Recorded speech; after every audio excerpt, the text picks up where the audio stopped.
What's up everyone, my name is Michael and I welcome you to Klein Concept out of the paradise for mosquitoes. So warm welcome for me here from the beautiful island of Mallorca. I quickly wanted to talk about the DT Swiss PR 1400 DICUT Oxic 32. Pretty long name. So yeah, 32.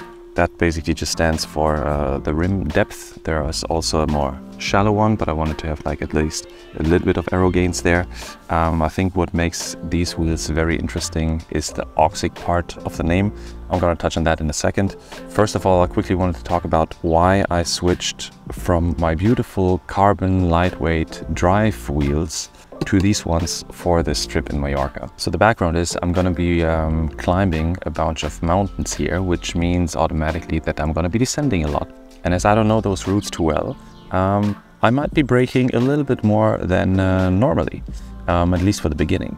And just shortly before my vacation, I learned about an issue with rim brakes and carbon clinchers. And it is about the heat that builds up on the brake tracks. So if you're holding your brakes for quite a while, which I wanted to have the option to do this, the brake track heats up quite a bit, which is pretty normal on a rim brake wheel, but aluminum, for example, dissipates the heat way better than carbon does. And the problem is that, especially with clincher wheels, there isn't enough support on the inside, basically holding the two brake tracks together. So for example, on tubular rim brake wheels, the brake track and basically the area around the brake track is being held together quite more solidly, I would say, while on clincher wheels or tubeless wheels, there isn't really that much support. So I'll try to put in the graphic somewhere here or here, wherever there's space. And the things that I've seen online is the case that your brake track heats up, which means that the resin gets slightly soft, and the brake track basically just bends open, which is something that you definitely don't want to do if you're going down a steep descent.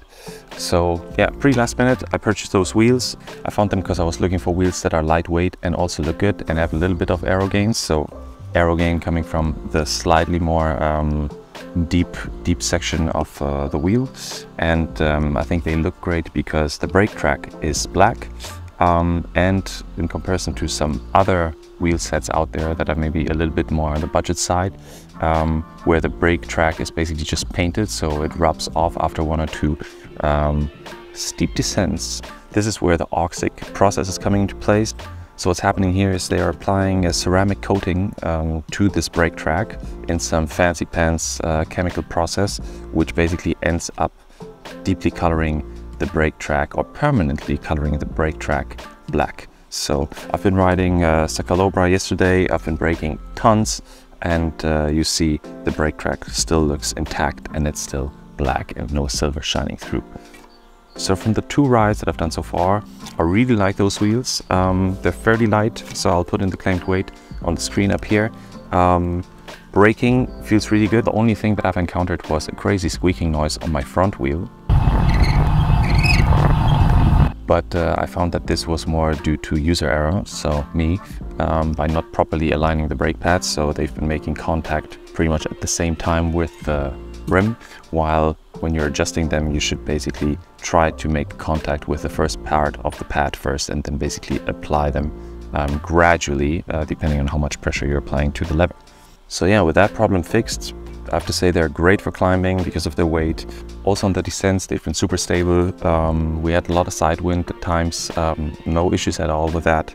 Also in comparison to my rather cheap Vision Team 30, which started with a black brake track, which then turned silver after two rides. The braking power, I would say, is quite significantly better. There's also some fancy physics behind that on the DT Swiss website, why that actually is the case. So it seems to kind of make sense. But yeah, I can just second that. That is actually true, what they're claiming. Of course, one thing that I also did, this being a ratchet hub on the rear, is it comes with a 36 tooth ratchet. I couldn't hold back on upgrading this to a 52 teeth ratchet system because, of course, some hobbyist like me definitely needs a very low engagement angle while climbing up. no, in the end it was more about the hub sound, but yeah, that's another story. Very easy to swap out. I think it took me like 5 minutes to do this. I'll put a very quick video in here.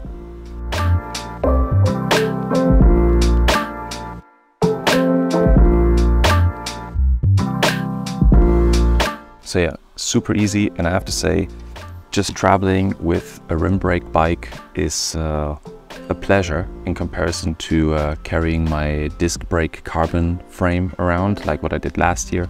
Way less stress. I'm not worrying about the frame being damaged because it's made out of steel. No hassle with the disc brakes and carrying around if they get contaminated or not, protecting the pads, And then also in the case you need a little bit more space because of the height of the wheel, and especially just clearing the space for the discs. So yeah, it's been a breeze so far when it comes to traveling with a rim brake steel bike and these wheels. So yeah, definitely a recommendation for me. So yeah, I hope you enjoyed this little video. If you did, consider a like, maybe consider subscribing because there might be more coming up, especially from this beautiful trip here in Mallorca. And yeah, thank you everybody for watching, and see you in the next one. Bye.